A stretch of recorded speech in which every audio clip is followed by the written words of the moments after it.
What's up, everybody? Thralls Metal here once again. I'm Necrotic Nick. I'm Jammin John. And we have yet another album review for you, an underground one to round out this week's releases. And one that we've been over before, despite my partner's lack of memory there. What do you want, you guys? We've reviewed thousands of albums. I don't even know half of what I've listened to anymore. We've reviewed so much. And that includes this one. Which is probably a terrible thing to say, but unfortunately it does include this band. Now, I did go back and listen to the record that we reviewed, and I recognized the song titles, and then I got into it, and I was like, oh yeah, I remember this. So, not a big deal, right? Anyway, we're going to go over the latest offering from Escarnium, Inexorable Entropy. This also comes out on the 9th of May on Everlasting Spew Records. This band formed in 2008 in Brazil. This is their 4th album overall. I got into this band, a while ago with their album Interitus. Absolutely savage, brutal, disgusting, just, all things I love about death metal. Mm-hmm. We actually went over their last album, Dysthemia, which marked a bit of a change in style. Their earlier work is way more just like hyper-aggressive, and I believe that last album was really when they started incorporating more like dissonance and atmosphere. And with this album, I would say they've really embraced dissonance and atmosphere, because this thing is a haunting, dark, twisted listen that I know he would love, even though I know he loved the last one, kinda. Maybe. I don't know. I'll have to go back and look at that review. In spite of what you may think, in spite of what you may have heard very recently about me not remembering this band, I do like this band an awful lot, and it is jam-packed full of pretty much everything I love about death metal, which, if you've forgotten, much like I tend to forget things over a period of time, is things like chug and dissonance and atmosphere. And I am a sucker for low tremolos, and this record is packed with all of what I love. So even, in fact, if this was my first listen of this band, which it's not, but even if it was, it is jam-packed full of everything that I fucking love. So that's my story, and I'm sticking to it. Now, atmosphere is probably the biggest thing that I think has really changed with this band, because there's just a lot more of it. Way more in the way of like dissonant melodies and just haunting, just grimy atmosphere. Yep. The opening track, Fentanyl, which that's one hell of a way to start a party. Also a hell of a way to end one, too. Yep. It's this haunting interlude, which, generally, of course, I skip interludes, but it is relevant to like the subject matter on here, because this deals with a lot of like socio-political stuff and, drug addictions, destruction of the self, all that stuff. But you get this kind of unnerving atmosphere which repeats throughout this album in terms of like transitional atmosphere. Mm-hmm. And you get this kind of interview from someone that has clearly suffered from fentanyl addiction, and it really sets up the next song, Relentless Catabasis, which is an absolute beast.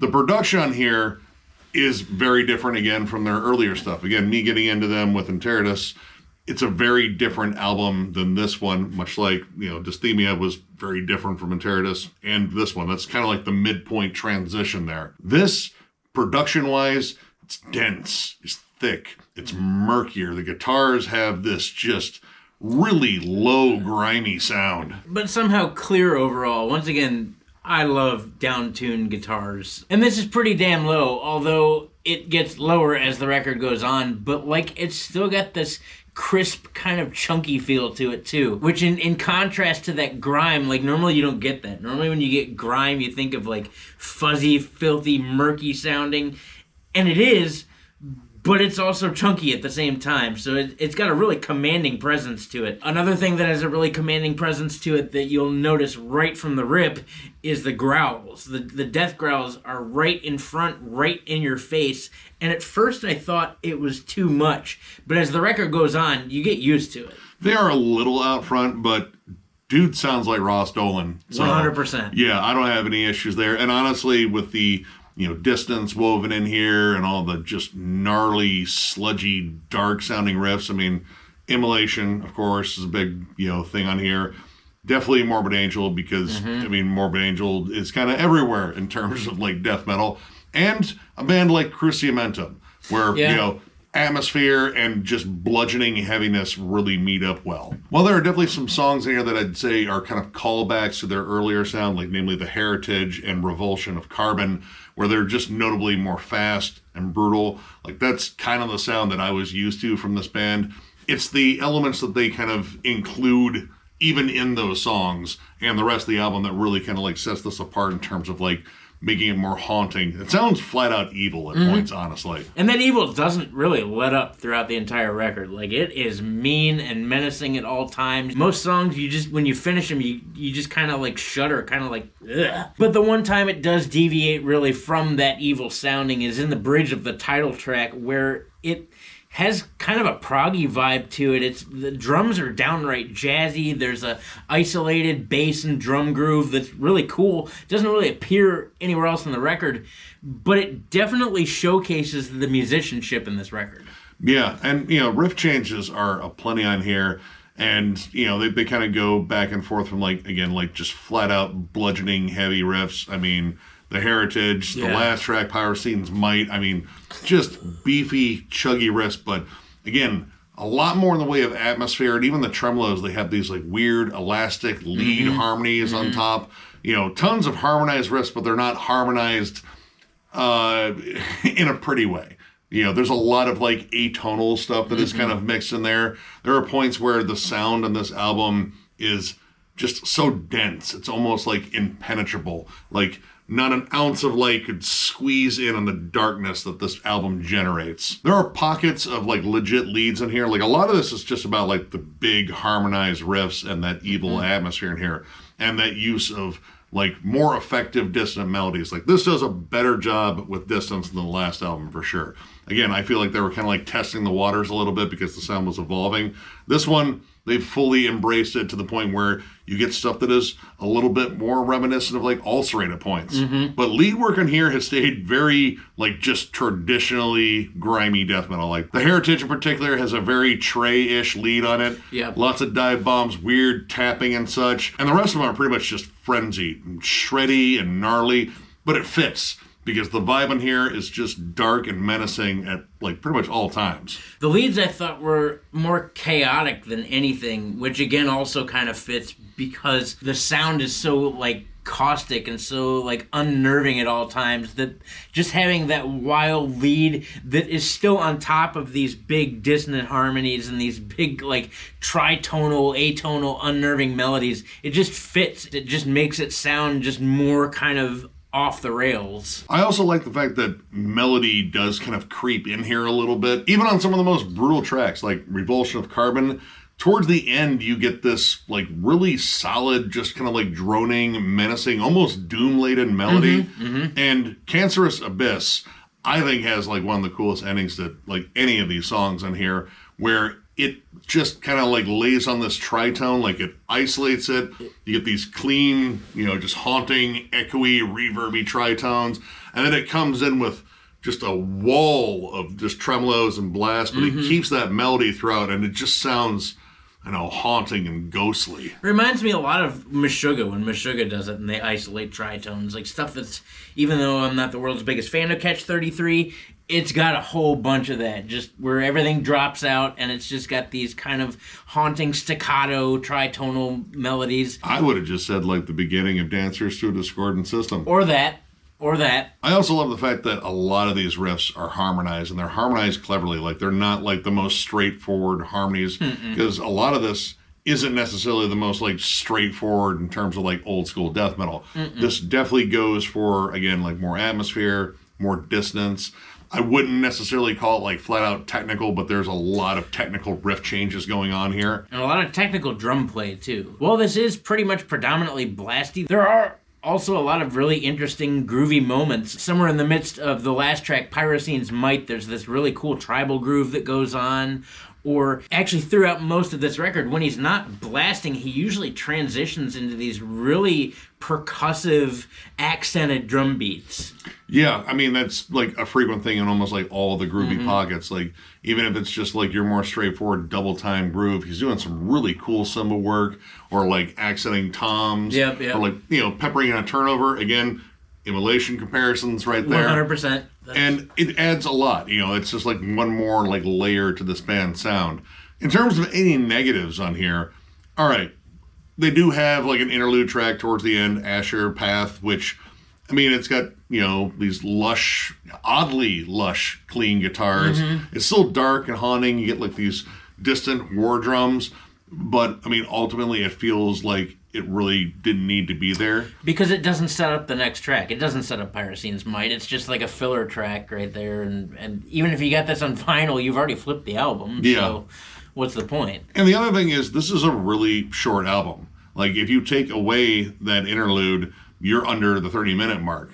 I mean, granted, I like every track on here. Yes. But I do feel like, there's probably room for, like, another actual track on here. I also have to say, well, I love the last track. Like, that has some of the beefiest, gnarliest riffs. I mean, we're talking suffocation chugs here. Like, it's almost like slammy at times. And it's groove-laden as hell. And groove here is a little bit more in terms of, like, just, like, pocketed moments. Through the Depths of the 12th Gate is a little bit slower to start, but it builds in intensity. And it's a really cool gradual build. Mm-hmm. Pyrocene's Might does stay kind of slow and lumbering, and it just kind of leans into the power of the riffs on it. Mm-hmm. There are some really clever harmonized melodies on it, but I feel like it kind of ends too soon. Like, by the time you get down to that last part, like, all right, they're going to circle back around, maybe bookend like a breakdown section, or get back to like, the opening section, or even, hey, let's speed it up. Let's throw in a blast beat or something. But it kind of just peters out. Which is kind of a bummer, because that song has lots of momentum in it. Like, you can just feel the build on it. And you're like, all right, here it comes. Because I will say this band does well when they do make transitions. It normally transitions to something really cool. And the build-up on the last track had that. And it changed to the end. And I was like, well, fuck. Yeah, it cuts off while it's still kind of building momentum. Yeah. Which, that kind of sucked. But overall, like, the album, I mean, it's gnarly. Like, I can't even really fault the opening, because the opening part does set up the album really well in terms of the themes on here. And, man, like, in terms of a band, like, slowly changing their sound, I think they're doing an awesome job here. And I'm kind of, like, stuck between where I really like both eras, because the old blasty, just hyper-aggressive stuff that they did on Terratus is monstrous, but I like this because there's more textures, there's more atmosphere, and I kind of like this dark, sinister vibe that they are unearthing here. And overall, I got to give this 4 stars. This is a solid listen throughout. Like, I mean, this is just dark, twisted death metal, period. The riffs are monstrous on here. The production being a little bit more gritty and dirty, I think it lends itself to the atmosphere more. The use of dissonance on here, this band is really doing a good job embracing it. It's not like entirely saturating the entire album, but it's used in key moments where it just kind of calls for a little bit of extra darkness, and that is exactly what dissonance is good for. The vocals are excellent. This dude's drum work is awesome. Like, I really like the creativity that he shows, especially again in the title track. That whole little bridge part completely caught us both off guard. Yeah, we were like, what? That's cool. And what he's doing in there, the fills that even in that moment, the fills that he's using are impressive. Yeah, like he kind of shifted gears from Pete Sandoval to like Sean Reinert. Yeah. And did it really well, and then right back to Pete Sandoval. And for the most part, I think all of this really works. If you're a big fan of Morbid Angel, Crucimentum, Hate Eternal. Oh, yeah. Maybe not Christian anymore, but there's still enough blasty energy in here. And, I mean, I would even throw in like a little bit of Tomb Mold here and there. Yeah. Just check this out. Gnarly album. I agreed pretty much from Relentless Catabasis, which is the first actual song. Once again, I'm such a sucker for music that sounds like this. I was telling Nick earlier, one of the things I've found that I love since starting Thralls of Metal is that my tastes have just kind of plummeted into the deep, evil depths of hell. And this record does that. This record is incredibly dark, incredibly heavy. While it is very dissonant, I will agree that the dissonance is kind of placed in pockets just to make certain sections sound a whole lot more disturbing and a whole lot darker than they already are. And I like that it's not an oversaturation of that. This record is dark and dense and just thicker than a snicker, and it pounds you over the head pretty much at all times. The riffs are menacing. This whole record is just mean, stank-faced, evil death metal. There's tons of groove going on. I like that it's found more so in the riffs than it is in the drum work, because the drummer, don't get me wrong, the performance is excellent, but there are times where he is just off doing his own thing, and the riffs really hold on to the groovy pockets, and I like that as well. If you're into bands like Ulcerate, Immolation, Morbid Angel, newer stuff like Nightmare, Replicant, stuff like that, you're probably really going to dig this. I would definitely recommend checking it out. So, if you enjoyed this review, give it a thumbs up, and if you're new to the channel, subscribe, because we do stuff like this all the time. We also have memberships. They are only 99 cents, and our lone perk is doing a members-only live stream, which we will probably do one at the end of this month after we're back from MDF with our sore, broken bodies and our even more broken wallets. Oh, I'm so stoked, though, dude. We're in the countdown now. Oh, yeah. Oh. We are really close. And once again, if you guys see us there, come up, say hi, let's chat. Yep. You know, we're all there for the giant party. Let's all hang out and have a fucking good time. I am fucking stoked. I really am. I keep telling people at work, like, oh my god, we're going to MDF. I can't wait. This is going to be fucking sweet. We're looking forward to that party. If you hit the join button, you can get in on the Thralls party, see our members-only live streams, which are pretty goddamn dumb, but that's what we do. Outside of that, we have non-members live streams too, where you can come out and be pretty dumb with us, because that's what we do. Tons of content coming your way, album reviews, discography rankings. We got At the Gates coming up next, which I promise we will get to. Been kind of busy in life in general, but we will get there. We have a new segment that kind of goes along with our rankings that we think is pretty cool, a little bit more interactive for you guys. Nick's got his never-ending collection updates, States of Metal, and we do it all because of you guys, because we appreciate you being here. Thank you for being a part of this channel. Thank you for subscribing. Thank you for continuing to communicate with us and just hang out. We love it. We appreciate it. Thank you. Yeah, you guys absolutely rule. Tons of content coming your way. So one more big thank you, because you guys are awesome. And we will catch you later.